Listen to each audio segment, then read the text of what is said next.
Mira, Pedro, entonces, bueno, nada, mira, aquí estoy, este es el taller, mira, el taller. Uno intentando como acercarse más al cuadro como si estuviera ahí. Bueno, hay demasiada obra, ¿verdad? Porque como el trabajo es incesante, entonces hay demasiado. Pues fíjate los lotes como están distribuidos, ¿no?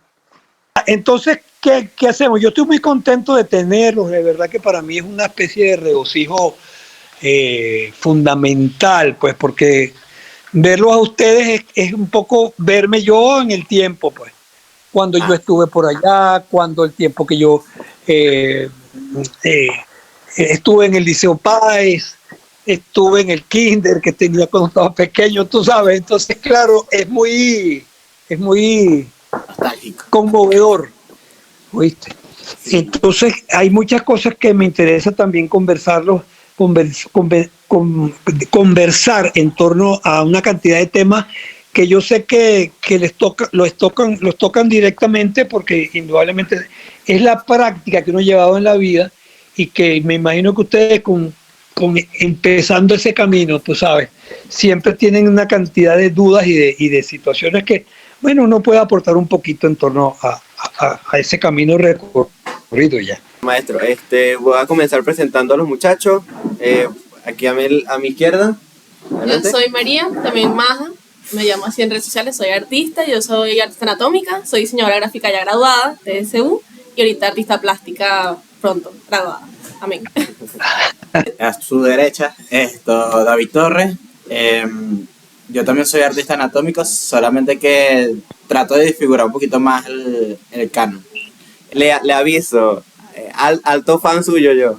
De los tres que más ha estudiado y has visto su trabajo es él. Sí. Y bueno, nada, maestro, mi persona, ya hemos logrado hablar bastante. Pedro, también me conocen aquí en Acarigua como Pedro el que pinta. Y nada, mi trabajo, como ya hemos hablado, va hacia el paisaje, sobre todo el paisajismo regional, local y un poquito del venezolano. Pues nada, maestro, de verdad que para nosotros el honor de tenerlo usted como artista destacado por excelencia de Queda Cariguaraure y de Venezuela y sobre todo también del mundo, porque yo sé que con su gran experiencia y con lo mucho que ha logrado vivir en el arte ha ido hasta otro continente. Y pues nada, sería un gran placer nosotros poder conversar esta tarde sobre nuestras inquietudes, nuestras preguntas que le tenemos preparadas y sobre todo darle impulso a lo que son los artistas jóvenes locales de aquí, de conocerlos y de saber cómo es ahora el arte venezolano. Estoy abierto a contestar prácticamente todo lo que pregunten, todas las inquietudes y aportar en la medida de lo posible, ¿no? Entonces, bueno, en sus manos. Ustedes son los autores y los entrevistadores. En este momento, ya para arrancar, me gustaría que empezáramos preparándonos desde el inicio, desde su comienzo, desde cómo fue su crianza en Acarigua, cómo fue su inicio aquí en su tierra natal, y pues cómo fue el primer impulso creativo que usted sintió en su vida. Bueno, fíjate, yo creo que uno pequeño es una especie de esponja que está, tú sabes, absorbiendo absolutamente todo lo que tiene que ver con tu sensibilidad, ¿no? Yo tuve la suerte en Acarigua que tenía un tío que tenía vocación de plástica, de artista, era una persona sensible y yo tenía la posibilidad de preguntarle cosas, pues. Y claro, yo hablo por mi experiencia personal, pero creo que es la misma porque es el hecho creador. Y yo me la pasaba dibujando permanentemente. Y cuando tenía dudas, hablaba con este tío, que era mi tío Luis Eduardo, y él me iba dando pautas.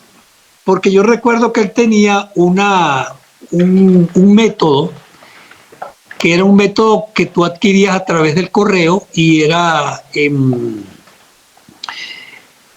cómo dibujar, pues, cómo dibujar manos, cómo dibujar un caballo, cómo dibujar esto. Y entonces yo le preguntaba, y tuve esa suerte, chico. Tuve una suerte enorme de crecer en Acarigua, en un medio de muy buen nivel intelectual, pues, porque en mi casa siempre había unas discusiones en torno a temas que me eran ajenos en el momento, pero que veo que tenían mucho que ver con las cosas que suceden hoy, ¿ves? Pero eso de pintar un caballo, por ejemplo, que tenía primos que coleaban, ¿sabes? Como un vaquero, porque las películas de los vaqueros eran las cosas que más veía uno en los cines, que todavía creo que existen allá, el cine Alianza, el cine Curpa, el cine Páez, habían 3 cines, ya no existen. No, ya no. Ok, entonces bueno, la distancia, chicos, porque es un proceso que uno lo ve ya como muy corto, pero realmente pasó una vida entera, ¿no? Una vida entera de todas esas memorias que a veces se me hacen muy lejanas, pues, y casi una realidad nueva, porque verlos a ustedes también es otro plano de la existencia, ¿no?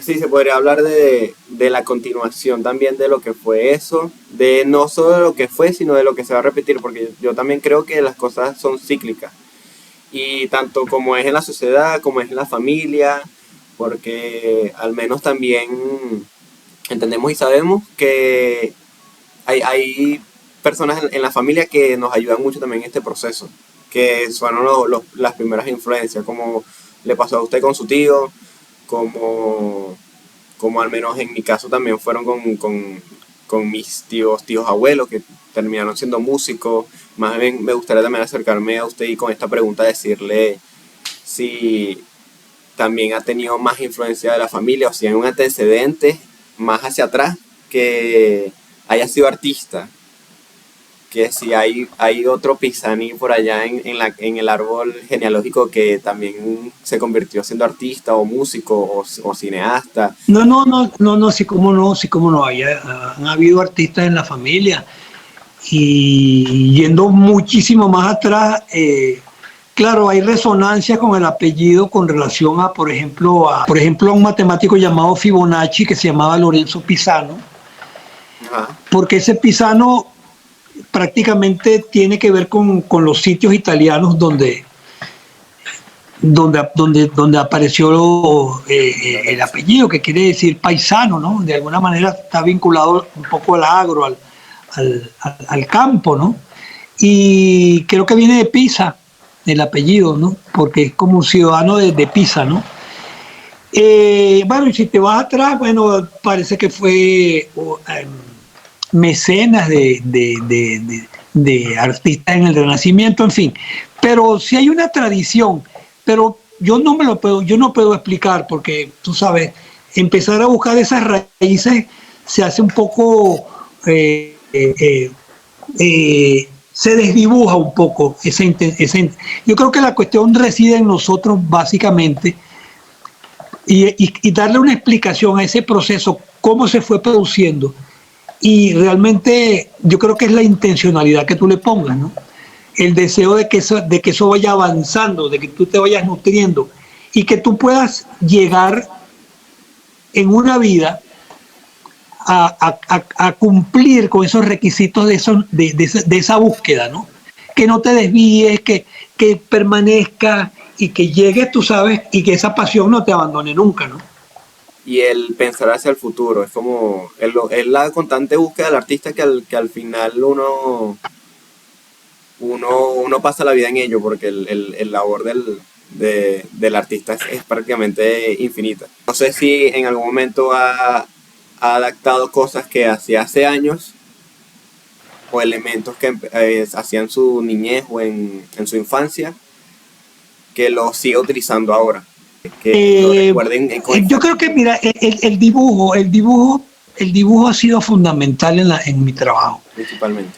Tú sabes, porque cuando descubres que el dibujo es como la gran estructura espacial de todas las cosas que se mueven, de la vida, de los sentimientos, de todo, la línea sobre todo. Entonces, claro, perseverar en el dibujo, cómo tú vas descubriendo la vida y las cosas que te rodean a través del dibujo. Siempre estar, tú sabes, siempre había como el hábito, y yo estaba rodeado además de gente, de pintores, ¿no? Sobre todo porque yo empiezo a estudiar casi por sugerencia de de tener una profesión de sobrevivencia, ¿no? Que tenía que ser algo que realmente fuera rentable, porque ese es el problema de las profesiones, que siempre tiene que ser una profesión que produzca dinero. Y claro, pero en el Instituto de Diseño, que es donde yo me doy a la fuga del instituto de la Universidad de Carabobo y me vengo a Caracas y me meto a presentar unos exámenes en un sitio donde ya no había la forma de entrar a ese ciclo del Instituto de Diseño. Yo me coleo en los exámenes, hago los exámenes con el temor de que me descubrieran de que no estaba inscrito, y pasaban la lista y yo estaba, tú sabes, atento, muy nervioso a que no me fueran a nombrar o que me fueran a preguntar ¿qué hace usted aquí? Entonces, claro, me voy a la Universidad de Carabobo y allá me llega una carta del Instituto de Diseño que estoy aceptado. O sea, ¿quién soy yo? Porque estoy en esa situación tan anormal, ¿no? De una persona que se mete a presentar un examen sin estar inscrito. Entonces, claro, por eso hablo de que lo más importante es el empeño que tú le pongas a esto. Y yo agradezco a Dios, por ejemplo, en este momento, de que este refugio que yo tengo aquí en mi casa es un refugio, pero en el sentido más amplio de la palabra. Quiero decir, con toda la crisis global que tenemos encima, incluyendo la nuestra, que realmente hace uno con el arte y con esta realidad que uno crea en torno a sí, es de alguna manera una realidad paralela, pero que está íntimamente conectada con todo lo que sucede a tu alrededor, porque uno es como un radar que está captando permanentemente y está haciendo manifiesta todo ese conocimiento y toda esa vivencia, ¿no? Pero ya llegaremos a hablar de cuáles son las pautas esenciales del quehacer de la pintura, ¿no? Que eso es muy importante, porque ahora hay tantos medios con la inteligencia artificial y además con cantidades de cosas que no son ajenas, pero que aparentemente son un poco distantes, ¿no? Y entonces yo creo que hay que preservar y perseverar, sobre todo en la academia y en el trabajo de taller, pues. De eso hablaremos más adelante sí, en la plática. Estaba averiguando un poco de información en redes y, Ajá. bueno, en internet. Y me encontré con una entrevista del Universal. Ajá. Y me gustó mucho un dato que usted mencionó, que fue acerca de una anécdota con un cómic, una Ajá. historieta, que fue de un búfalo contra un tigre, algo así. Ajá. Ajá, ¿qué pasó en ese momento por su mente, digamos? Que fue como, esto me impactó. No, es que mira, esa entrevista la hace un escritor merideño que es dramaturgo y cineasta.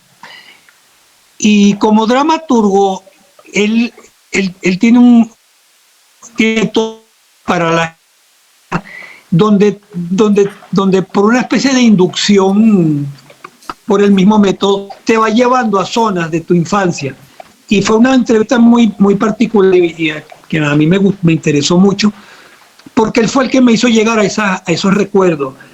Y es que en esa casa en Acarigua, en la avenida 12, donde yo vivía, yo tenía un tío que era el hermano de mi tío Eduardo, que también era otro intelectual muy particular, y él tenía un cuarto en la parte alta de la casa.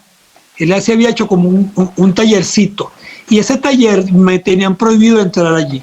Entonces, claro, pero cuando mi tío se iba al liceo, yo me metía en el cuartico, porque mientras me decían que no, lo más importante era saber por qué no me dejaban entrar.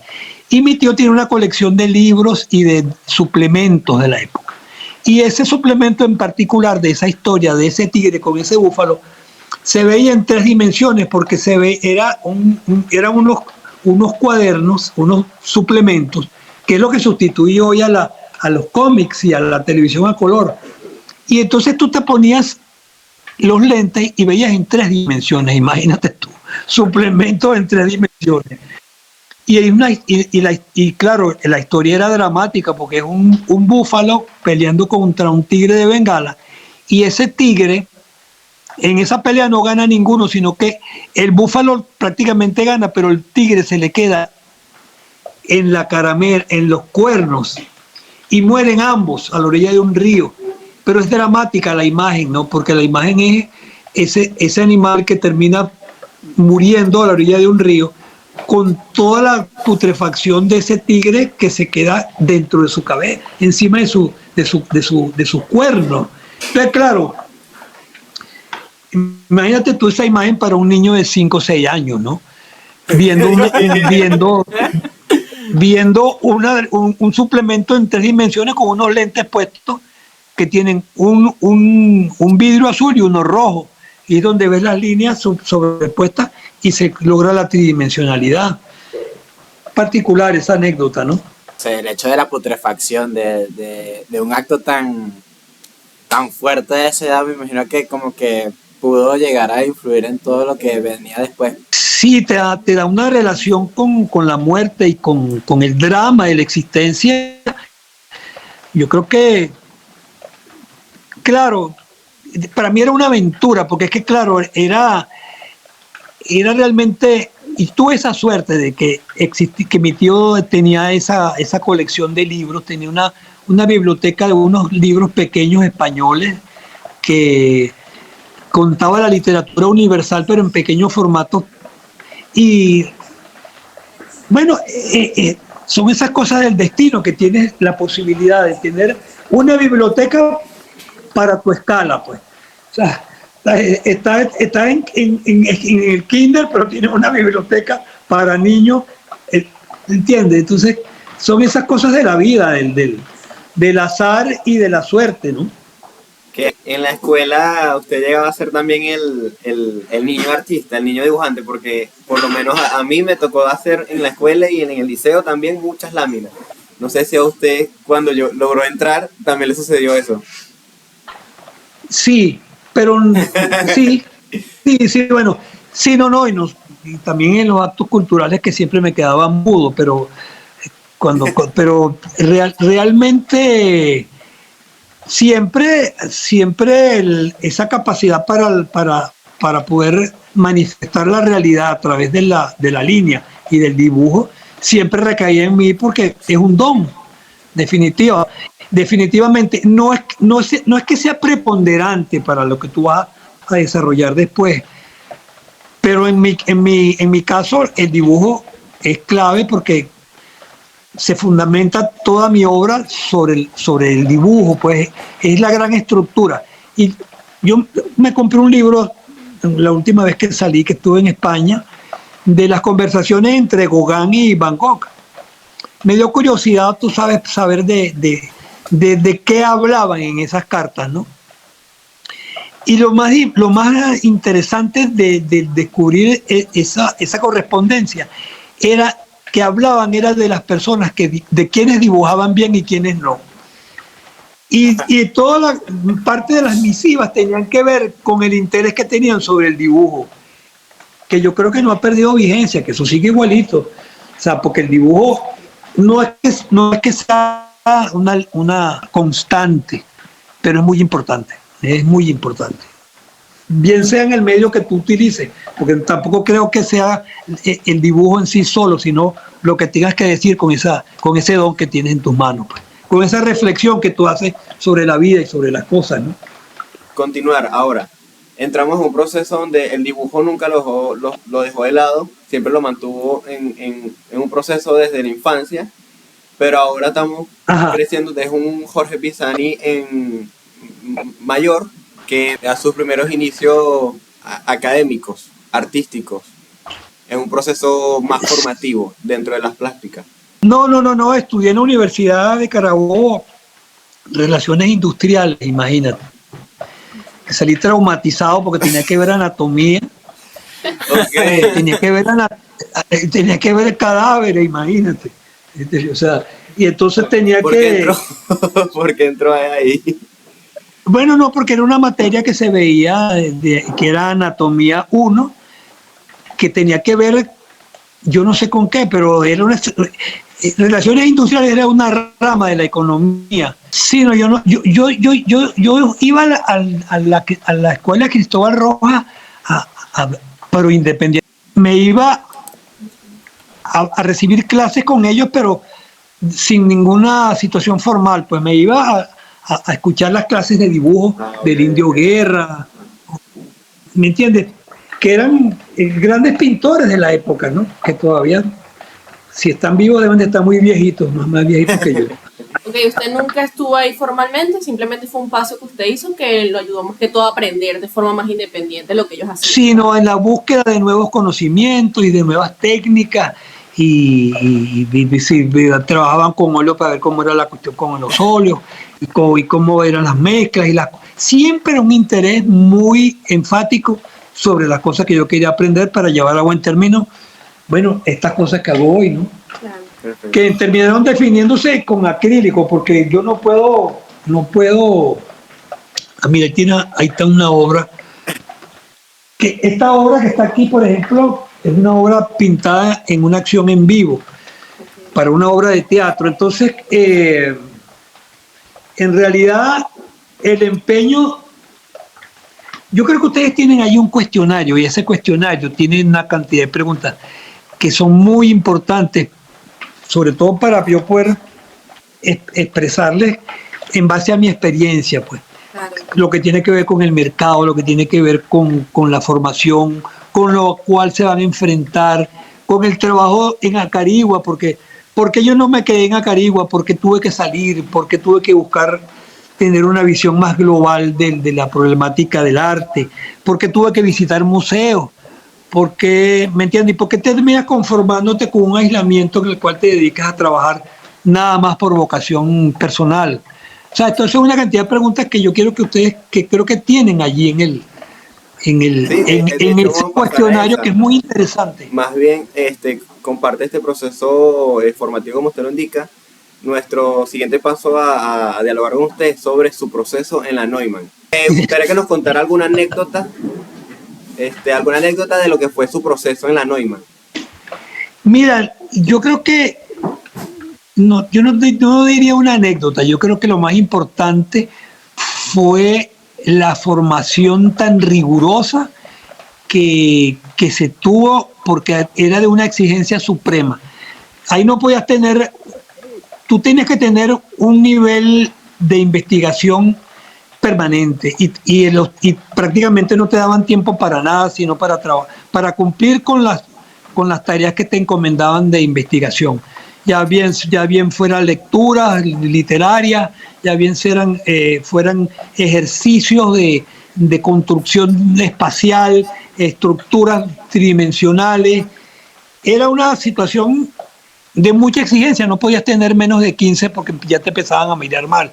Tú tienes que tener un nivel de exigencia enorme. Yo recuerdo que yo me iba de aquí me iba para allá, pues para Carigua, porque me encantaba mi pueblo, y me encantaban los toros coleados, y me encantaba todo eso.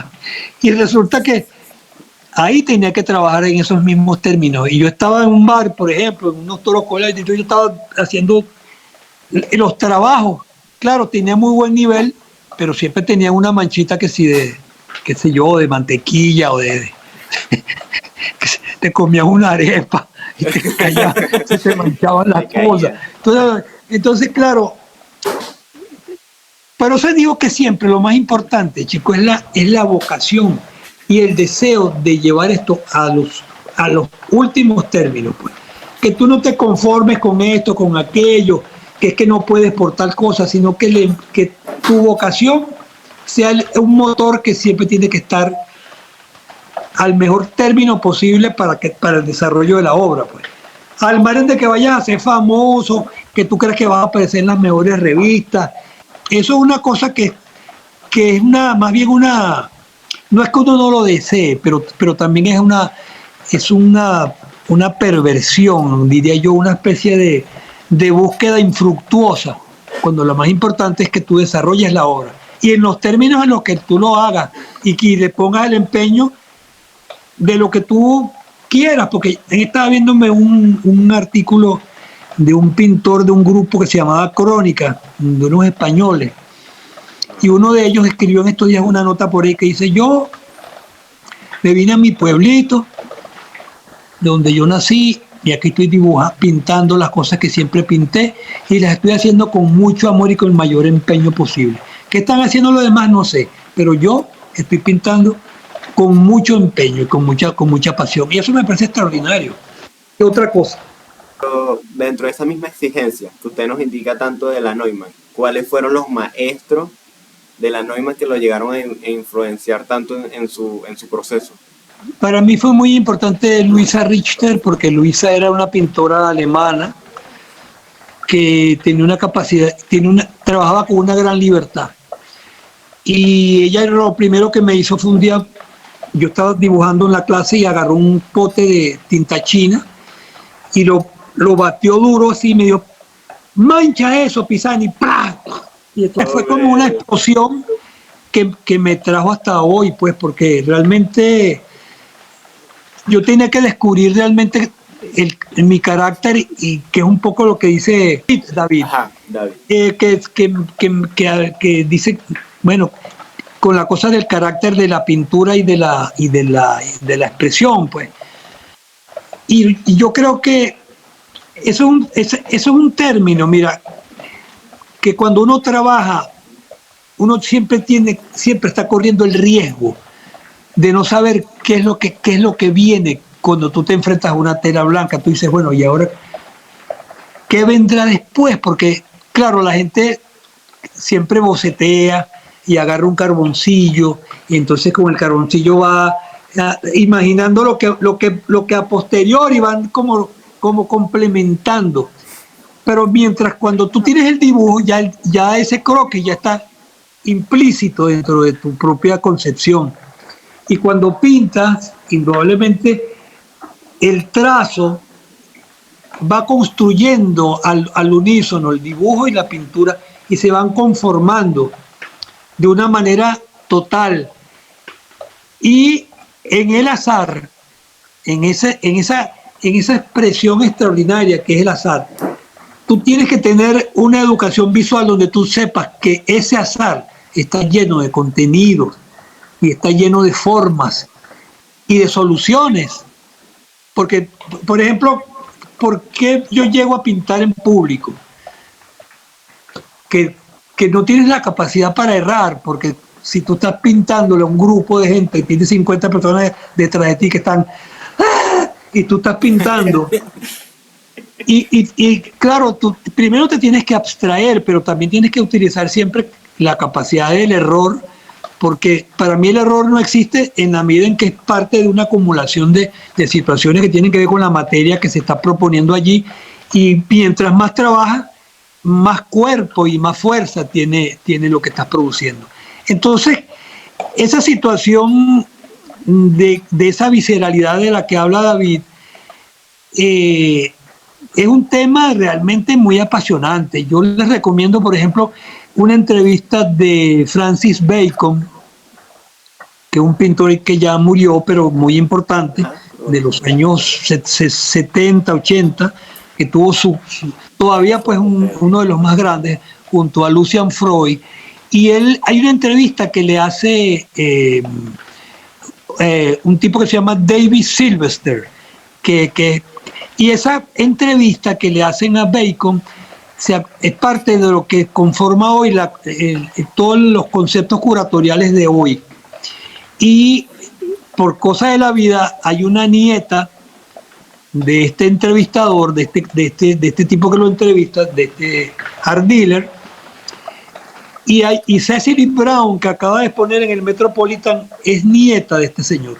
Pero allí este tipo habla con una frescura sobre el azar y sobre la pintura visceral y sobre cómo se puede construir las cosas a través del riesgo y de la aventura de esa vaina. Eso es dedicado a David, que... Sí, he visto videos en páginas y esto que los montan, y veo cómo usted agarra esa mano y comienza a darle forma a lo que es su obra, o sea, y eso a mí me como que me llena tenía demasiada curiosidad de saber, o por lo menos como que me daba esa inquietud. Bueno, no, claro, pero allí, qué bueno que has hecho esa investigación, porque ahí se dice mucho. Tú dices mucho cuando tú pintas, porque yo cuando he pintado, que lo hice mucho casi a nivel pedagógico, porque los que más se estimulan con la pintura, con la libertad en la pintura, son los niños. A mí me impresiona. Los niños terminan abrazados, emocionados, así, en un estado de éxtasis, porque claro, los niños cuando están aprendiendo, tú sabes, están con la cosa del delantal, no manches, no te ensucies, ponte la... Y tú sabes que cuando me ven a mí que me lleno las manos, me limpio la ropa, lanzo un balde, ¿me entiendes? Entonces los niños, yo creo que es el sentido de la libertad, lo que tú transmites a través de las acciones en vivo, sobre todo cuando trabajas directamente ya trabajo con guantes, porque ya quién sabe cuántos niveles de toxicidad tendré con tanto cadmio y con tanto titanio y con tanto que son los componentes de la pintura. Yo más bien le quería hacer una pregunta que es algo que nos ha pasado a nosotros como artistas plásticos, que estamos ahorita en una universidad. A nosotros actualmente, en el panorama actual que nos encontramos en cuestión de economía, en cuestión de la juventud actual, muchos de nosotros los artistas tenemos que trabajar mientras estudiamos, mientras pintamos, mientras nos formamos, mientras practicamos y todo eso. Yo le quería preguntar cómo fue para usted en la época. ¿Usted trabajaba, usted mientras pintaba o se pudo dedicar 100% a eso? Bueno, mira, yo me gradué en el Instituto de Diseño y empecé a trabajar, porque claro, que era el Instituto de Diseño un instrumental para hacer logotipos, para hacer afiches, para diagramar libros. Habían tendencias que tenían que ver con la parte tridimensional y la parte bidimensional. Yo me fui por la parte bidimensional y no solamente me fui por la parte bidimensional, sino que me salí del esquema del Bauhaus, de lo que tenía que ver con el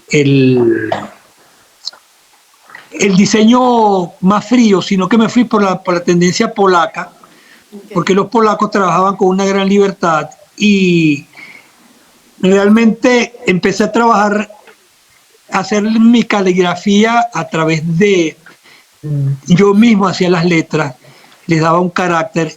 Eso yo lo tengo por ahí en catálogos de cuando que me los enviaban, porque participé en varias bienales, las bienales de Varsovia, que eran muy importantes.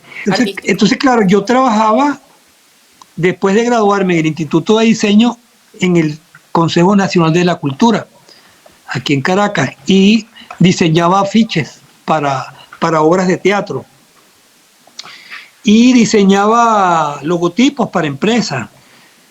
Y era duro, porque cuando tú le vas a diseñar a una empresa, supón tú, de venta de aceites, supón tú un logotipo para una marca de aceites, vamos a poner Branca, que había una...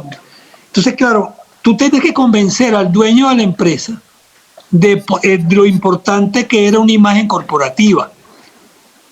Eso es otro tema, pero era un trabajo muy duro eso de tener que convencer a una persona y tratar de reeducarla para que entendiera lo importante de una imagen corporativa. Entonces, claro, había que sobrevivir. Y yo recuerdo como cuando tú me dices a mí que tú estás pintando en un cuarto, así empecé yo en un cuartico, en un apartamento.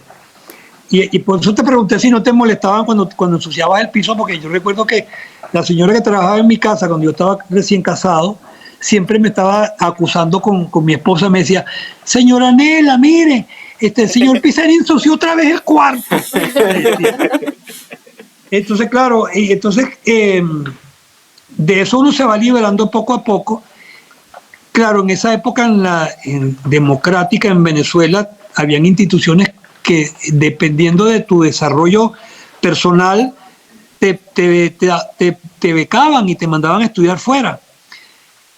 Y yo aproveché en ese momento, porque yo terminé como dibujante ilustrando ilustrando el papel literario del Nacional, ilustrando los escritores latinoamericanos, casi todos, pues, Carpentier, todos los de la época, qué sé yo, Antonio Arraiz, en fin.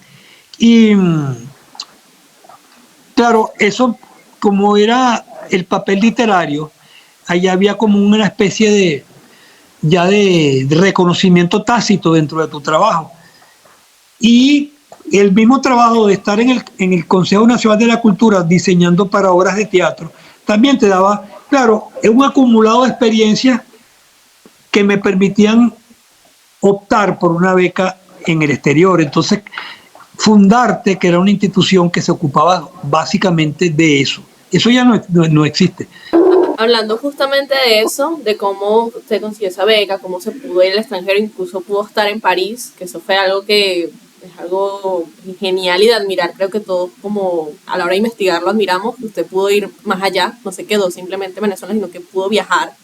Una pregunta que le teníamos que hacer es cómo fue esa experiencia para usted. No solo viajar a París y hacer su arte allá, sino también en la época de los 80, a comparación de la formación de arte que usted tuvo en esa época en Venezuela. ¿Cómo fue ese contraste? Bueno, fíjate, el primer paso es llegar a estudiar en Caracas, porque realmente el Instituto de Diseño, cuando yo estudié en ese Instituto de Diseño, el nivel era lo mejor que había. Estaba Alirio Palacios, estaba Laguego, estaba Manuel Espinosa, estaba Luisa Richter, estaba Sidman, estaba, bueno, lo mejor que había de lo que era para tener una formación integral. Y habían tendencias en el arte latinoamericano, había que decir compromiso del artista, entonces habían tendencias muy marcadas que tenían que ver con una especie de idiosincrasia en el lenguaje, pues. Okay. Cuando tú sales y tienes la tendencia a estar más cerca de ese arte latinoamericano que estaba representado por pintores como Tamayo, como Wilfredo Lam, como, qué sé yo, Guayasamín, o los pintores de Jacobo Borges, lo que fuera, pues, del momento. Pero cuando sales te das cuenta que el espectro es mucho más amplio. Entonces, cuando yo llego en los 80, que llego en los finales de los 70 hacia los 80, bueno, está el graffiti, está el arte de la tierra, el land art, está el arte minimalista, el arte povera, y hay un espectro amplísimo de cultural que complementó todos esos conocimientos. Y es importante tener esa visión de la globalidad. Ahora se tiene mayor acceso a todo eso porque con las redes tú puedes interactuar. Lo que uno encontró en esa época, que tenía que estar viajando para hacer cosas, tú tienes ahora. Tú quieres ver la última exposición de Gagosian, por ejemplo, la última exposición de Ai Weiwei, y entonces te metes la boca y la amplías y la ves y la buscas, pero también el contacto directo. Integrarte a una sociedad en la cual la primacía sea el arte, por ejemplo. Por ejemplo, cuando tú estudias, por ejemplo, cómo funciona un museo como el Metropolitan, supón tú, o cómo funciona, por ejemplo, la Tate Gallery. Y tú te das cuenta que cuando analizas la formación de la gente que constituye una institución de ese nivel, tú ves el nivel de las fundaciones que la conforman, el nivel de las empresas privadas que la conforman, el nivel del conglomerado que está en función de la cultura y del arte. Entonces, claro, de eso es que hay que estar pendiente, porque además la competencia es feroz entre los artistas, y tienes que estar de alguna manera tratando de procurarte apropiarte de un lenguaje que en base a la perseverancia termine definiendo el carácter de lo que tú propones, ¿no? Ahora, la sobrevivencia, que yo creo que es donde viene que Mira, ponte a pensar, por ejemplo, en Gauguin. Gauguin era banquero y Gauguin termina viviendo en una isla, con unas condiciones bastante particulares de salud. O te pones a pensar en Van Gogh, o sea, que no vendió un cuadro en su vida. O te pones a pensar en Reverón, que terminó también en un asilo. Entonces, claro, porque tú ves que más es la acción, lo más importante es trabajar que la pretensión de cómo resolver los problemas de índole personal. Nosotros somos unas personas muy particulares y tenemos una fisiología y una sensibilidad que nos hace muy vulnerables. Entonces, ¿cómo ir canalizando eso? Bueno, es un esfuerzo magno que uno hace para poder estar en control, sobrevivir y llevar al mejor término posible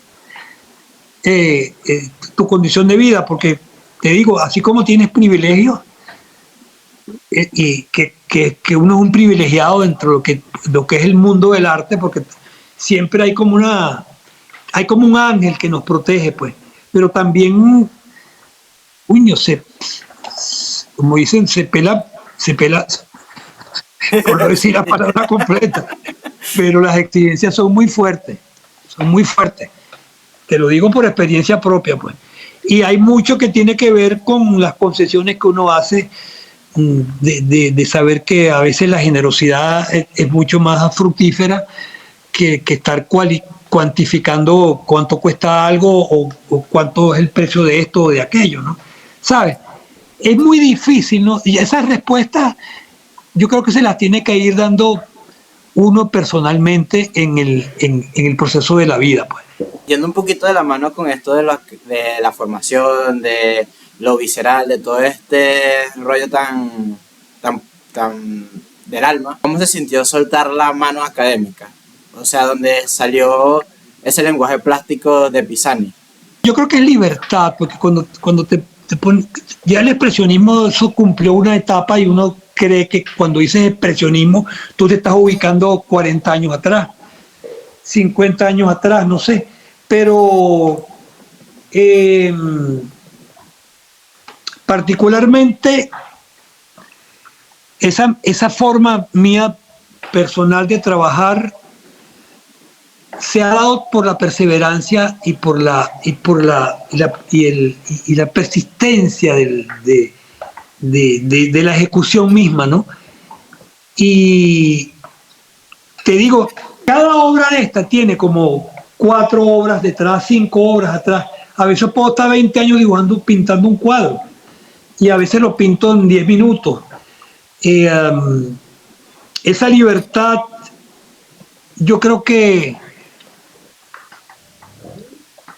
cada quien tiene su forma de matar pulgas. Cada quien va depurando a través de la perseverancia y de la entrega una metodología de trabajo y un lenguaje, porque por ejemplo, a mí me encanta un pintor que se llama Philip Guston.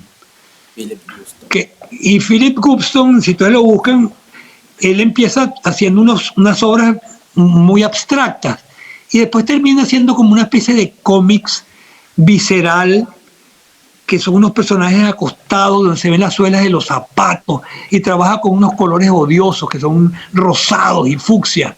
Pero tú ves la pintura de ese tipo y a mí me encanta la pintura de ese carajo. Yo he tratado de descifrar en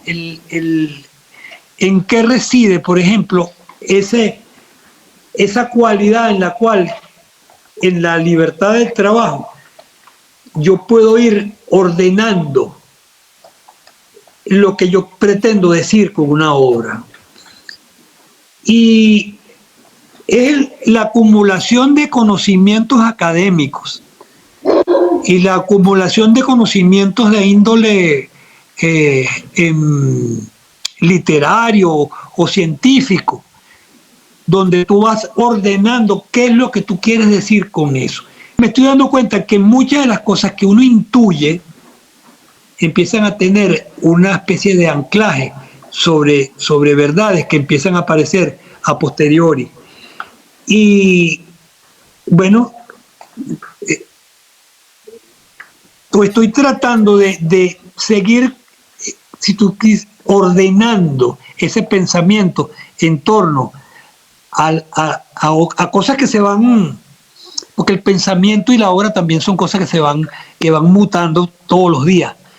Y cuando tú dejas una obra que la dejas de trabajar y empiezas a trabajar otra, después retomas la que dejaste detrás, porque en el momento que la dejaste es porque no sabías cómo darle continuidad.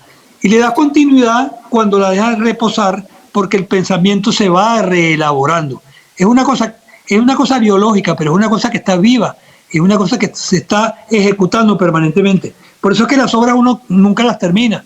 Uno empieza una cosa, empieza otra y sigue trabajando y siempre crees que le puedes aportar cosas. Pero si tiene que llegar un momento que tienes que parar, ¿no? Sí, yo justo le iba a preguntar sobre eso, sobre el feedback con la obra, si ya después dejando de ser estudiante, ya no tiene que entregar tal vez un trabajo a la universidad, al instituto. ¿Cómo sabía usted en qué momento terminaba la obra? ¿Cómo llega el momento de decir, paro, stop, hasta aquí es? Te voy a decir por qué, porque mira, a veces cuando veo obras que he seguido trabajando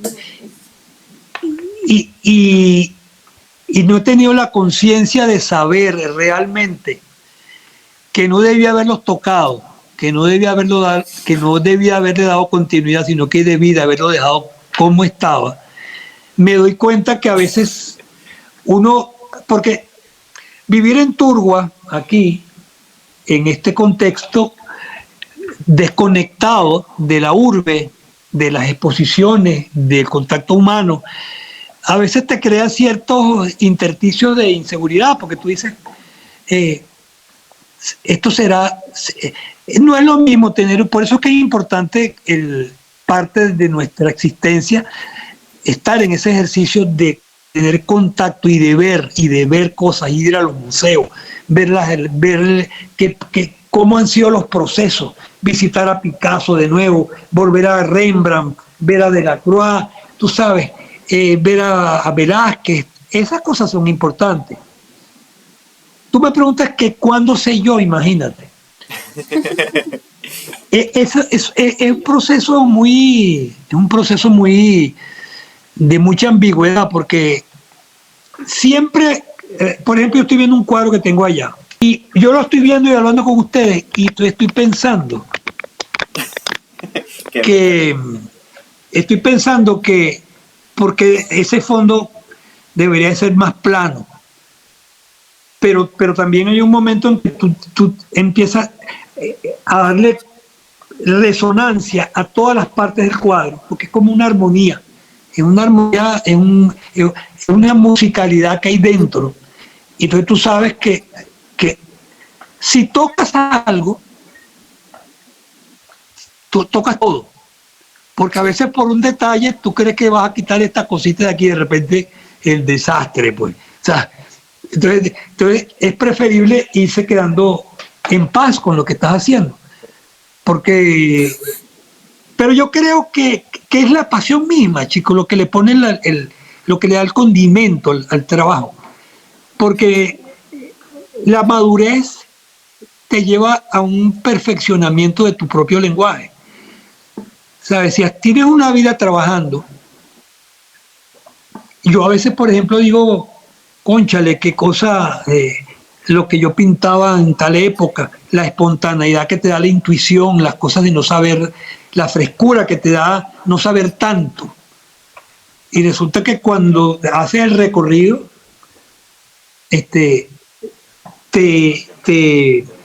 apropias de unas cualidades extraordinarias. Todos los procesos en la vida tienen etapas extraordinarias.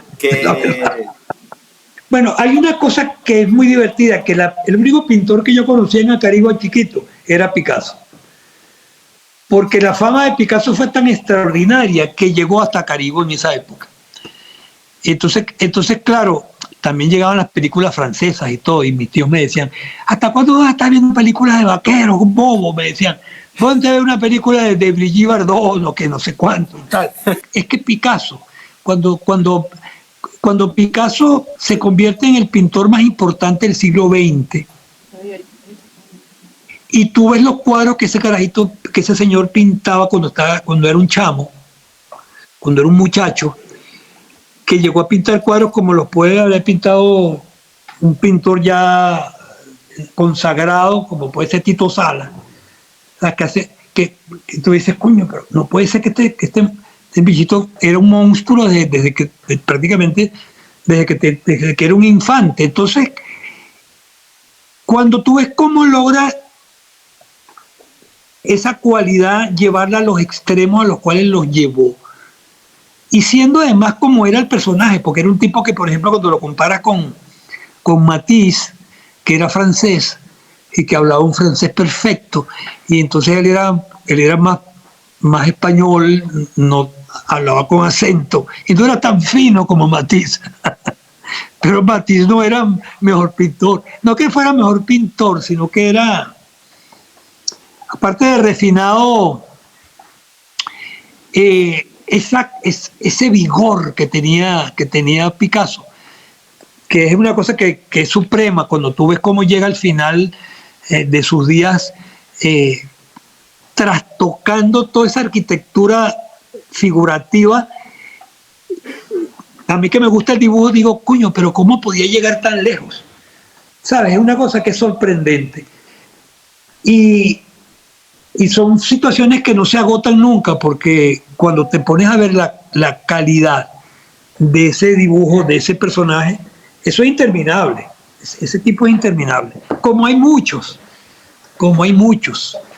¿Sabes qué se ha resentido tanto en las escuelas de arte? Yo creo que en una situación de crisis, la crisis que ha tenido el país a lo largo de tantos años, se descuidó mucho la formación de las escuelas de arte.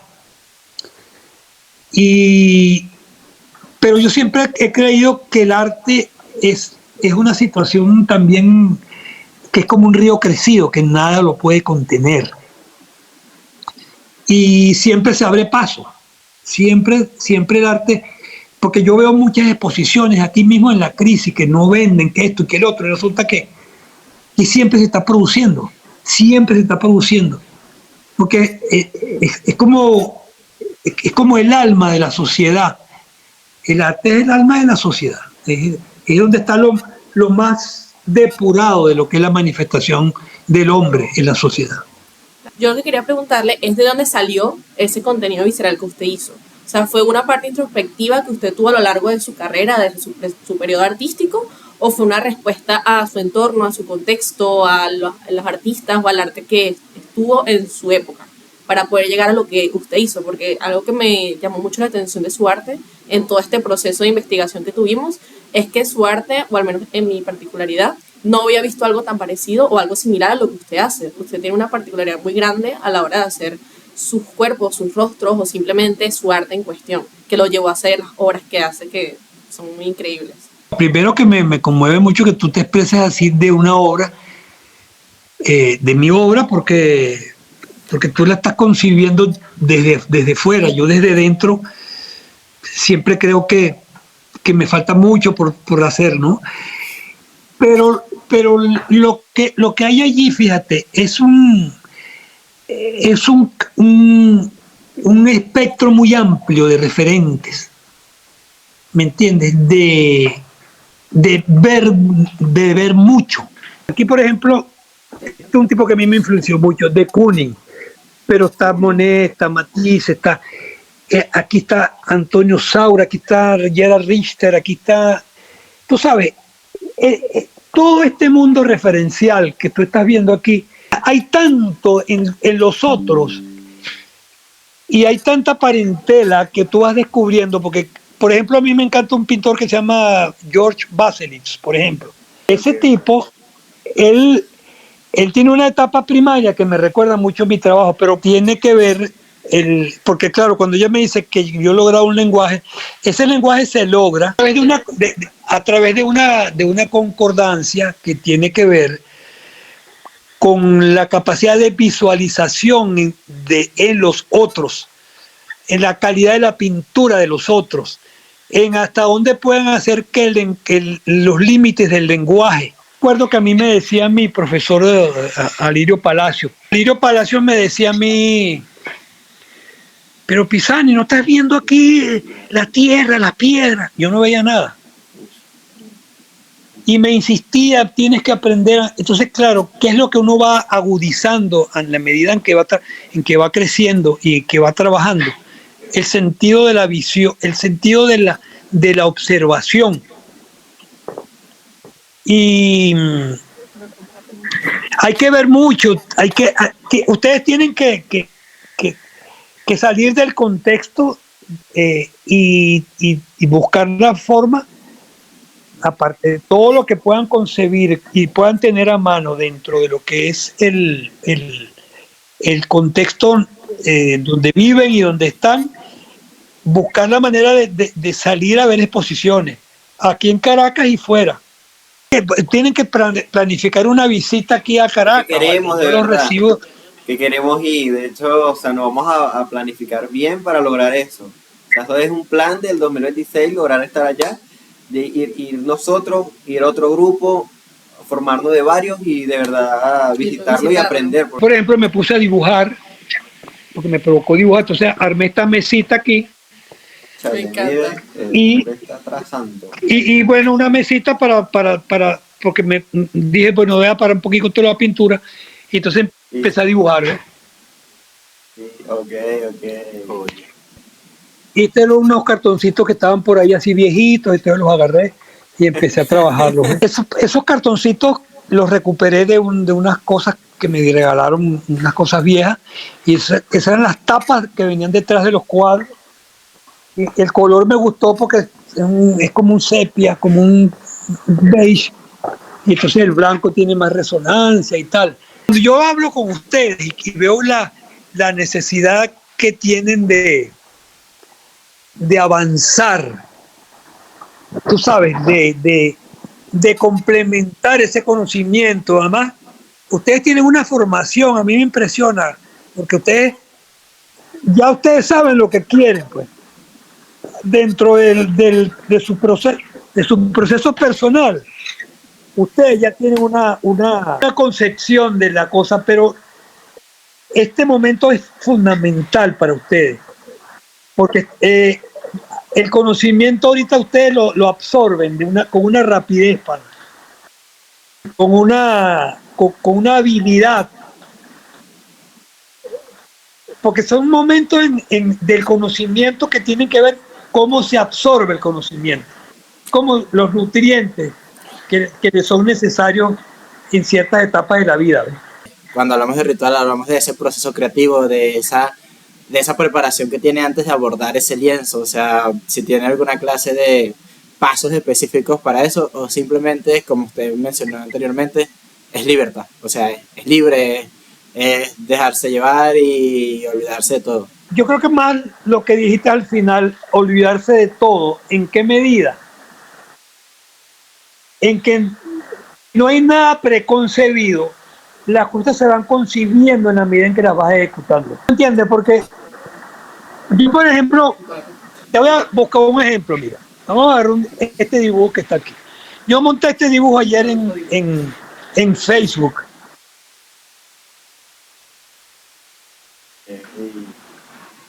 A mí me encanta porque yo veo siempre paisajista viendo un árbol. Eso apareció prácticamente solo, porque era una línea horizontal de paisaje, y de repente yo tracé una vertical, que es esta. Pero como se trata de la línea, cuando concibes esto y le das aquí con la punta del dedo, que esto está el brazo, que es un mínimo gesto de lo que fue la circularidad, que hay un círculo completo. Entonces, ¿qué es lo que construye ese azar con la cual van apareciendo las cosas? La educación visual que tú tengas. Me gustó mucho que sea expresivo, o sea, es completamente depurar lo suficiente como para que se entienda que hay algo ahí. Que tú lo puedas visualizar, que tú lo puedas reconocer y que tú no lo borres, que tú no lo desaparezcas por omisión, porque no supiste lo que estaba allí. Entonces, claro, pero yo creo que eso tiene que suceder en la vida en todo. Yo creo que es a través del riesgo y a través de la aventura, del salto que uno siempre quiere dar para ir descubriendo mucho más de lo que uno puede. Yo creo que ahí reside la magia de las cosas, porque yo creo que así se descubren así funciona la ciencia, así funciona la poesía, así funcionan todas las cosas que trascienden. Tienen que ser a través de la capacidad del riesgo y del valor que se tenga de confrontar las cosas. Ajá. Ahora, para confrontarlo, usted requiere de utilizar música, de entrar en un trance, de bailar dentro del taller, o de tomarse un cafecito antes de empezar a pintar. O sea, ¿qué pasos existen para llegar a eso? Pero yo permanentemente he tenido que convertir la soledad en un sortilegio, pues, en una virtud, pues. O sea, para vivir aquí, ya con 76 años, tienes que saber que fueron decisiones tomadas y que hoy están cumpliendo su función en el término más amplio, pues. Entonces, ¿qué hace Pisani?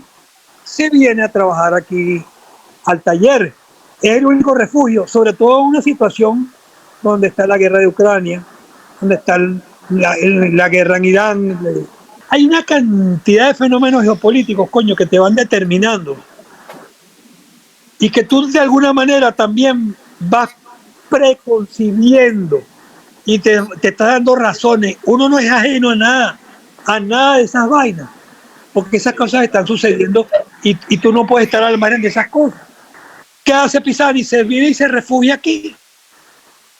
Y es aquí donde es mi ámbito, donde yo tengo mi hogar, donde yo tengo mi contexto. Si usted tiene algún tipo de horario, o están bien, hey, son las 3 de la mañana, vamos a pintar. Horario no puede haber horario. Yo creo que es una cosa de... Están sucediendo tantas cosas al mismo tiempo, mira. Que tú tienes que estar siendo corresponsable de una actividad que tú tienes que tienes que saber en qué momento. Por ejemplo, cuál es mi tiempo, más o menos lo que yo tengo regulado de trabajo. Yo trabajo después de mediodía. Hace Pisani a veces. Bueno, tengo una botellita de vino, entonces me sirvo una copita de vino. No siempre, sino eventualmente. Y me pongo a trabajar, pero ya se conforma como una necesidad. Ya yo no digo, coño, tengo que ir a trabajar. No, todo lo contrario, digo, coño, me refugio aquí. No tengo otra manera de conseguir respuestas, porque todo tiene una capacidad de mutación en la vida. Más que todo, esto que tiene que ver mucho con la pregunta que le quiero hacer a continuación, es el cómo lleva lo que es el tema del arte digital, la IA y la pintura matérica, la pintura física, la plástica. ¿Qué papel juega para usted lo que es la pintura física, plástica, matérica, visceral en el panorama venezolano, ya existiendo lo que es el arte digital, la inteligencia artificial? Todavía no hay nada que desplace, que sustituya a la pintura. Y no es por la pintura en sí misma, sino en lo que tú tienes que decir con el instrumento, o con el método, o con la forma que tú tengas de hacer arte. Lo importante es el contenido el contenido de lo que tú propones. ¿Qué es lo que tú quieres decir y qué quieres tú transmitir a través de tu lenguaje? Eso es lo importante. Tú usas inteligencia artificial. Hay unos hermanos que se llaman los hermanos Ollen, que se llaman Gustav y Robert Ollen, que son unos pintores alemanes extraordinarios. Y usan inteligencia artificial. Y usan, bueno, tienen tal conocimiento de la utilería de la cual se pueden proveer, que tú no sabes diferenciar si eso es acuarela o es inteligencia artificial o es qué. Pero lo bueno es el resultado final de lo que esos carajos proponen. Y son unos pintorazos, ¿no? Y usan pedazos de gran y las trabajan. Y logran unas zonas de tal misterio. Cuando tú llamas pintura, es que no hay una definición de eso. Por supuesto, si yo tengo un cuadro que tiene 5 años de trabajo y tú logras a través de la superposición de capas que eso cobre un vigor desde el punto de vista de la materia, bueno, se puede decir que eso tiene una característica matérica, pero no es que se trabajó para que eso funcionara así, sino que eso se va acumulando y entonces logra una característica de la materia mucho más densa. Y cuando dicen visceral, es gestual, porque, claro, cuando tú dices visceral viene de vísceras. Entonces, claro, tú dices visceralidad es de una enorme potencia. Yo creo que también se puede lograr a veces una solemnidad a través de porque yo creo que no hay ningún lenguaje que se pueda apropiar de la vitalidad que puede tener una forma de expresión. Yo pienso que siempre depende del contenido, que dependiendo de lo que tú transmites, de la forma como tú la expresas, ahí es donde reside la vitalidad del. Por ejemplo, cuando Picasso, por ejemplo, pinta el Guernica, que logra esas contorsiones, que lo llevan a demostrar desde el punto de vista pictórico qué sintió ese pueblo cuando lo bombardearon, por ejemplo, cuando le están cayendo las bombas, qué estaba haciendo esa madre con ese niño cargado que se le estaba cayendo el techo encima, por ejemplo, y los caballos que estaban en el potrero, y tú ves aquellas contorsiones de un dramatismo que cómo lo logra ese carajo, con la fidelidad que tiene con el lenguaje, con ese gran dibujante que fue y con ese dominio de ese drama, no joda. ¿Cuál era el drama? Coño, un bombardeo nazi en un pueblito español que se llamaba Guernica. Entonces, yo creo que hay que trabajar mucho. Yo creo que a mí me encanta que ustedes estén ahí en esa pantallita, porque ahí está la respuesta, chicos, del interés, del por qué suceden las cosas y qué hay detrás de lo que sucede. Es muy importante esa vaina. Para que ese interés no aminore, sino que vaya creciendo a partir de siempre, ¿no? Que siempre sea, vamos a ir a visitar a Pisani, vamos a hacer esto, vamos a participar en tal salón, porque yo no sé si combinarlos a que, pero yo creo que el poder está en cada uno de ustedes, en ese deseo de yo no sé si de trascendencia, pero también está la otra parte del arte que son la gente que no está enmarcado dentro de lo que es el marketing, el mercado del arte, sino los que trabajan porque no tienen sino esa pasión interna que los lleva a entregarse. Y ahí es donde recién la verdad, porque no hay nada del trabajo plástico que no conlleve una verdad, que no conlleve un contenido. Claro. Y es ahí donde está todo. Justo ahí. Yo quería preguntar algo que se estaba hablando ahorita de marketing y todo eso, que es súper importante y creo que es el problema en lo personal y creo que por mis compañeros y sobre todo la juventud ahorita del arte, que es el mercado, cómo se vive del arte, cómo es esa posibilidad o cómo es esa visión de poder ver cómo llevar el arte a un fondo más monetario, algo que nos pueda servir para vivir y ser algo más propio, ¿no? Entonces la pregunta es, ¿cómo usted ha podido mantenerse a lo largo del tiempo para que su estilo no se comprometa y aún así poder seguir vendiendo su arte? Es que también cuenta mucho el contexto donde tú desarrollas tu obra, porque primero siempre es bueno tener aliados, usted hay que tener un galerista y hay que ir exponiendo.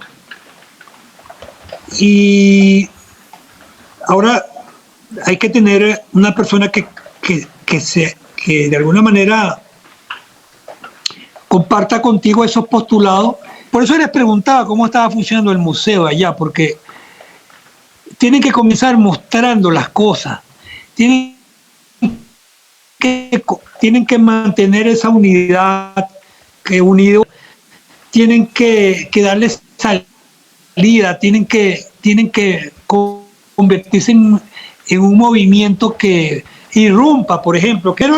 Yo hablaba de una galería, de que tienen que exponer, de que tienen que mantenerse unidos, de que tienen que participar en exposiciones, tienen que darse a conocer, tienen que empezar a darse a conocer y tratar de hacer participar en colectivas. Hay que exponer y hay que tener una persona que escriba algo sobre ese movimiento que ustedes están proponiendo desde allí, desde Acarigua. Y darse a conocer, porque es que todo parte de que se conozca lo que producen, lo que están haciendo, pues. Porque ahí es donde tienen ustedes el soporte visual, que es lo que le da sentido al camino que están recorriendo. Actualmente, bueno, antes de la historia se hacía a través de galerías, que era la forma más viable, más factible y más directa de promocionar ahora el arte. Ahorita ya usted está también en redes sociales y está mostrando parte de su obra, haciéndolo usted propiamente en Instagram como una especie de galería virtual, por así decirlo, que usted mismo hace. Entonces la pregunta es, ¿usted cree que ahora es vital el hecho de llevar a galerías o simplemente lo digital ya te puede llevar más lejos? No, todo es un complemento. Todo se tiene que complementar, ¿sabes? Porque si haces una muestra, tienes que promoverla. Y tiene que tener el curador siempre hace un ensayo sobre el contenido, que uno podría hacerlo, pero lo correcto es que haya una persona que visualice y que en base a una formación académica también, desde el punto de vista literario o académico, conciba ese proyecto y entonces le dé un contexto. Entonces, indudablemente es importante que tú tengas las redes, porque, por ejemplo, ese dibujo que yo les estaba mostrando, yo lo monté ayer, después de que lo dibujé lo monté. Y ya llegó a 90, pero además se ve que hay gente que la gente que escribió sobre ese dibujo tiene conocimiento desde el punto de vista plástico o cultural en general, de que eso tiene cierta valía. Entonces, todo eso va marchando al unísono, porque si ustedes van a hacer una exposición, esa exposición tiene que contar con el apoyo de las redes, y eso tiene que contar con el apoyo de la persona que le dé un contexto literario o académico o en general pues curatorial. Entonces, ejercerlo uno solo no, porque siempre es un trabajo de equipo. Si tú estás en un museo es un trabajo de equipo. Si el coleccionista es parte del equipo, la galería es parte del equipo, el dueño de la galería es parte del equipo. O sea, es un equipo que se funciona como equipo. Y por eso que ustedes, como grupo, tienen que partir de ese principio, en este momento, pues, igual individual también sirve, pero unidos tienen otro más fuerte. Es porque estamos interesados en saber qué equipos, qué componentes o qué departamentos son los que hoy compran a Pisani. ¿Quién compra a Pisani hoy? Bueno, es que también ahí cuenta mucho la estructura que tú te has ido construyendo a lo largo de la vida. O sea, yo estoy exponiendo desde hace, puedo decirte, 50 años. Y tengo 2 exposiciones en la Galería de Arte Nacional. Y he representado a Venezuela en bienales importantes. Tengo, dentro de la plástica nacional, tengo un reconocimiento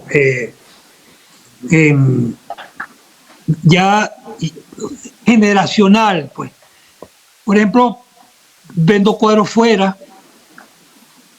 Por ejemplo, a través de las redes, la gente me pide mucho, por ejemplo, las cosas con las que yo me inicié, que es el paisaje, por ejemplo. Y eran paisajes además de situaciones de vuelo, que siempre son como paisajes por eso mi primera muestra en la Galería de Arte Nacional se llamó Horizontes Circulares, porque ya partía de una concepción tántrica acerca del espacio. Entonces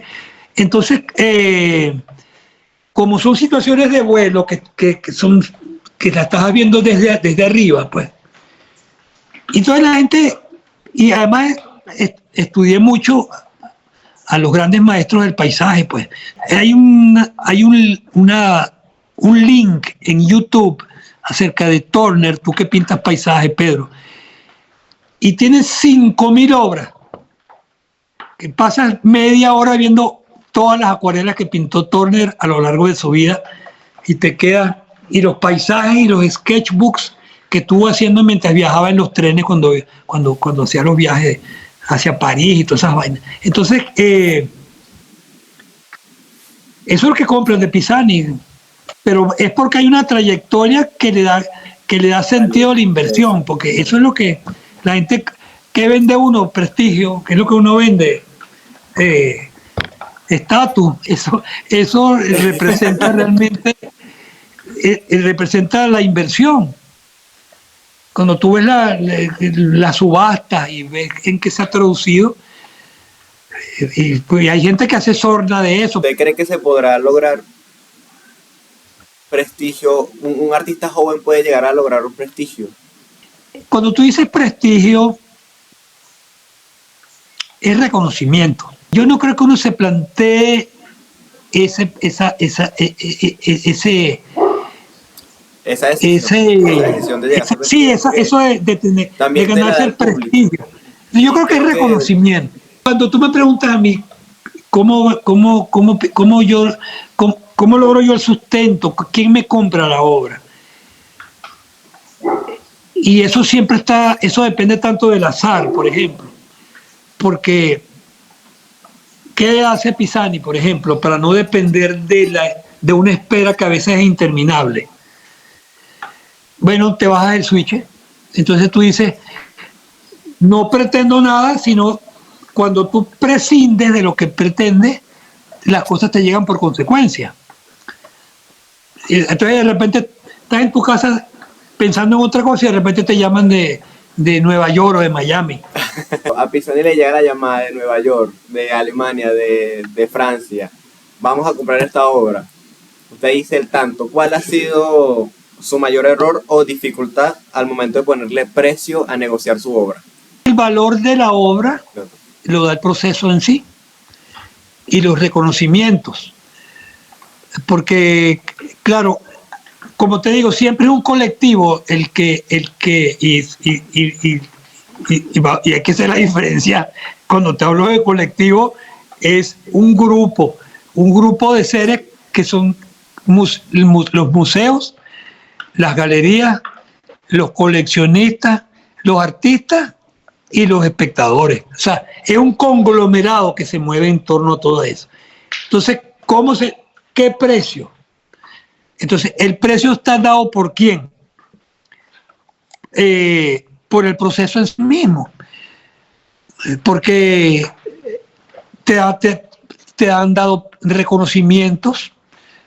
Tú mismo lo dijiste en una de las preguntas, que si el premio Gego, que si el premio de AICA, de la Asociación Internacional de Críticos de Arte, que si ya no hay premio nacional, pero hay reconocimientos que avalan que la inversión, no la inversión, sino el proceso creativo.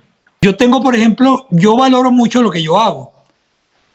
Y yo tal vez no tenga un ranking desde el punto de vista internacional como el que yo quisiera. Porque, por ejemplo, un cuadro de su punto de Jean-Michel Basquiat cuesta 2 millones de dólares, medio millón de dólares, X. ¿O cuánto cuesta un cuadro de Gerhard Richter? Medio millón de dólares, 2 millones de dólares. Pero son expositores que tienen un ranking internacional casi que es solicitado por el mundo entero para exponer en los museos más importantes. Entonces, claro, en esa élite, ¿quiénes la conforman? Los coleccionistas más avesados, los galeristas más avesados, los núcleos, las ferias de arte y las subastas de arte. Entonces, ¿hacia dónde quieren ir todos? Hacia esa vertiente. Todos quieren ser como Richter, todos quieren ser como Kiefer, todos quieren ser como Baselitz. Entonces, yo tengo mi precio. Indudablemente es el proceso vivido. Yo trabajé en muchas cosas que no tenían que ver con el arte en su momento. Oh. ¿Y de qué me sirvió el diseño? De poder trabajar. Trabajé en el periódico Meridiano, diagramando el periódico, haciendo las portadas de los periódicos.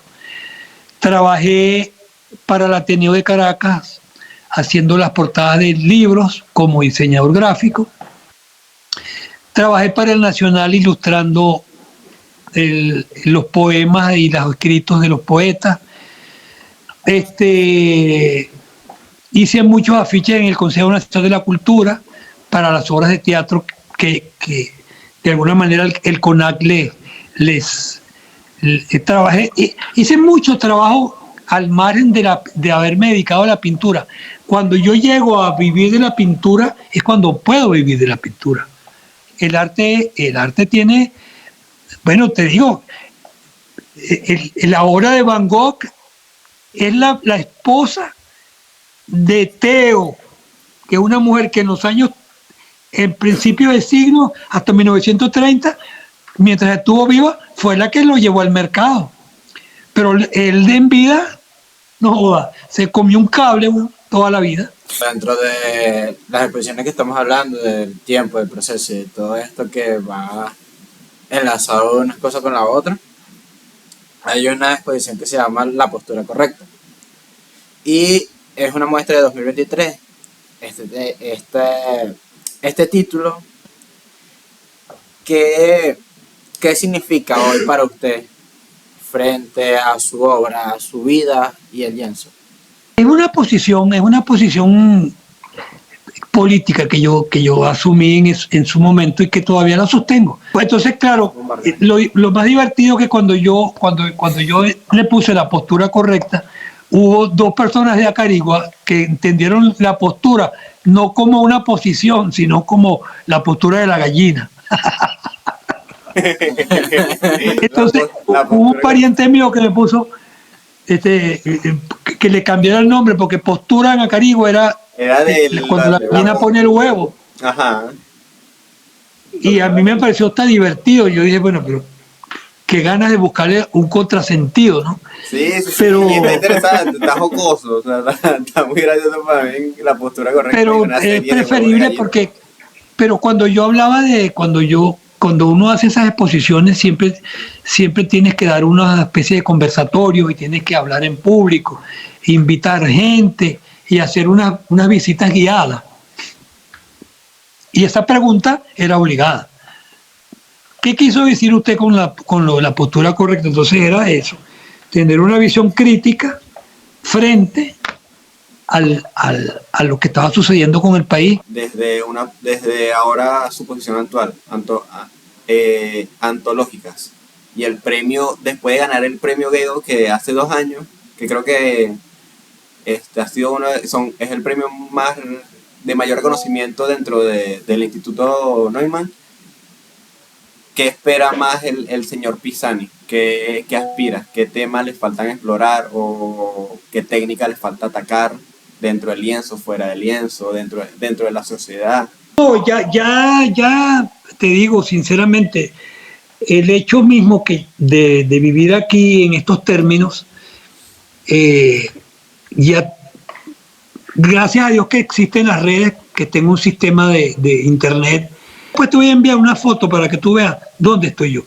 Tengo una montaña verde y hay un hueco en la montaña y ahí estoy yo. Lo mío es seguir trabajando. Por ahí se apareció una persona que le llamó la atención lo que yo estoy haciendo, me llamó de Estados Unidos. Entonces, él es un escritor que hace ciencia ficción y me pidió, no hemos concretado la cuestión todavía, pero quería unas obras para un libro sobre una historia muy particular, porque él ha hecho varios libros que han llevado a películas, que han hecho unas buenas películas, sobre una zona que él llama la zona X, donde sucede algo donde nadie se atreve a entrar, pero la gente que ha entrado se ha transformado de alguna manera. Y ese libro donde él me involucra a mí, esa persona entra con una mentalidad totalmente ejecutiva y se convierte, y sale mudo, pero sale pintando. Y es a través de la pintura que el tipo le da una concepción a ese misterio que está dentro de esa supuesta zona X. Y la pintura mía le pareció que era idónea para ilustrar ese libro. Entonces, claro, esas son cosas que yo no me propongo, sino que como está en las redes y la gente las ve, entonces escogió, este es uno de los cuadros que escogió, por ejemplo. Ese que está aquí. Y ese cuadro es un cuadro donde los faros para él tienen un interés particular y él le llamó la atención, entonces, y además ese faro emite unas ondas que estaban ahí, pero son cosas del azar. Entonces yo creo, mira, que ustedes tienen que seguir trabajando, tienen que seguir... Lo vamos a estar haciendo, maestro, más bien, o sea, con esto sé que vamos a poder llegar a muchas cosas, a entender muchas otras, porque también debo decir que usted es nuestro primer contacto con lo que es un arte venezolano ya experimentado de nuestra propia región, con el conocimiento, con las ventas, con el lenguaje y con su obra totalmente reconocida y ya, ¿cómo decirlo?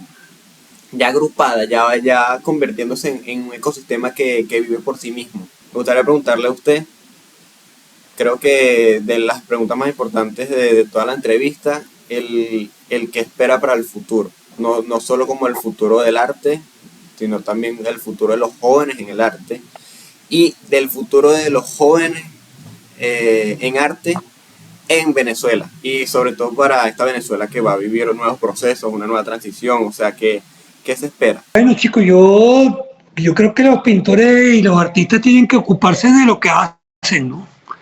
Y si hay una participación, tiene que ser pedagógica, ¿no? De transmitir ese conocimiento acumulado, ¿no? Yo creo que el país se construye a través de consensos que apunten hacia una misma dirección, que tiene que ver con la transformación y los aportes que se puedan hacer en torno a tener un mejor país desde el punto de vista cultural en general. Entonces,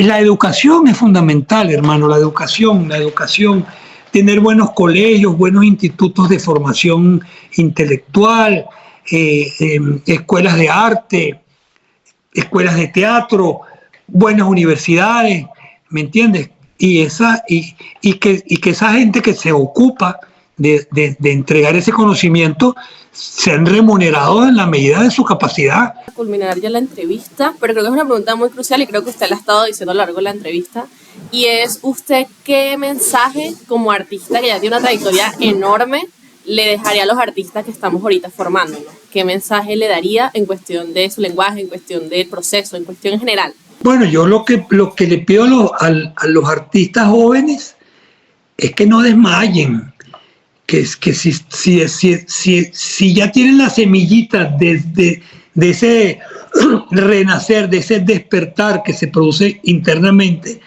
que sean perseverantes, que no desmayen, que le den continuidad a este proceso y que crean en él. Y que eso lo alimenten a través del estudio, de la academia y de la práctica intelectual. Que tengan una buena literatura, que lean los libros capitales acerca de la condición humana, los clásicos de la literatura, que investiguen, que vean el mundo, ¿entiendes? Y que se abracen a esa causa que es la mejor de todas. Yo no veo otra, pues, porque lo que les va a dar el producto final es la perseverancia y creer en eso que ya abrazan como parte de un proceso de vida. No hay otra. Ya para cerrar, me gustaría dejarle una última pregunta. Si hoy tuviera que dejar una última mancha de esperanza en un lienzo en blanco, ¿de qué color sería o qué forma tendría? Imagínate. Yo te voy a decir, yo empecé dibujando siempre con tinta china. Y claro, decir que quiero un corazón negro es como muy feo. Y menos pintarlo de rojo. Entonces, cuando me hablas de una mancha, inevitablemente me refiero a un gesto. Entonces yo lo pintaría ¿de qué color? Bueno, será del color del mar, turquesa. Bueno, nada, por aquí ya nos veremos por aquí. Nos veremos por allá, de verdad que más bien ahorita le estaré escribiendo luego para saber cómo llegamos para allá, porque ya veo que es una aventura. Bueno, maestro, de verdad que más bien discúlpenos por alargarnos más de la hora.